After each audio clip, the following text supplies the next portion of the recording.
ଆପଣ ତ ଶୁଣିଥିବେ ଆମର ଶ୍ରୀଯୁକ୍ତ ଧର୍ମେନ୍ଦ୍ର ପ୍ରଧାନ ଯେଉଁ କହିଛନ୍ତି ଆପଣ ଶୁଣିଥିବେ ଏମାନେ ନବୀନ ବାବୁ ଯେଉଁ ପ୍ରକାର ଆଲିଗେସନ୍ ଆଣିଛନ୍ତି ଯେ ଲକ୍ଷ କୋଟି ଟଙ୍କା ଆମେ ଲସ୍ କରିବୁ ଇଏ କରିବୁ ଏଇଟା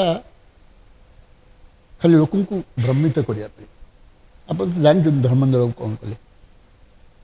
MMDRଟା ସେ ପଢ଼ନ୍ତୁ ଭଲ ଭାବେ, ସେ କେଉଁଥିପାଇଁ ହେଇଛି, କ'ଣ ଲାଭ ହେବ ସେ ବୁଝି ନାହାନ୍ତି।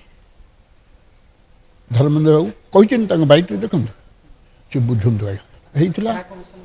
ହେଇଥିଲା ବସିଥିଲା ସବୁ ହେଇଥିଲା, ଆପଣ ଜାଣିଛନ୍ତି କ'ଣ ନ ହେଇଥିଲା। ଆପଣ ସେମାନେ 2004 ମସିହାରେ ନବୀନ ବାବୁ ତ ଥିଲେ, କେତେ କୋଟି ଟଙ୍କା ପାଉଥିଲେ MMDRରୁ?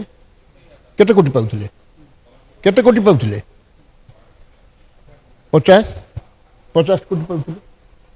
14 ମସିହା ବେଳକୁ କେତେ ପାଉଥିଲେ? ଆପଣଙ୍କର 400 କୋଟି ପାଉଥିଲେ। ବର୍ତ୍ତମାନ ଆମେ କେତେ ପାଉଛୁ? 50,000 କୋଟି। ସେ ଯେଉଁଟା କରୁଛନ୍ତି ଆଲିଗେସନ୍ ଦ୍ୟାଟ୍ ଇଜ୍ ବେସଲେସ୍। ଜାଣନ୍ତୁ ଖାଲି ଅପୋଜିସନ୍ ନାଁରେ ଆପଣ ଯାହା ପିଲା ତାହା କହିବା ଠିକ୍ ନାହିଁ। ଦେଖନ୍ତୁ ନିୟମ କାନୁନଟା। ଏବେ ତ ଧର୍ମେନ୍ଦ୍ର ବାବୁ ଚ୍ୟାଲେଞ୍ଜ ଦେଇଛନ୍ତି, ଆସନ୍ତୁ ଆମର ପ୍ରିୟ ନବୀନ ବାବୁ ଆସନ୍ତୁ, କହନ୍ତୁ ଯେ ଧର୍ମେନ୍ଦ୍ର ବାବୁ ତୁମେ ଭୁଲ।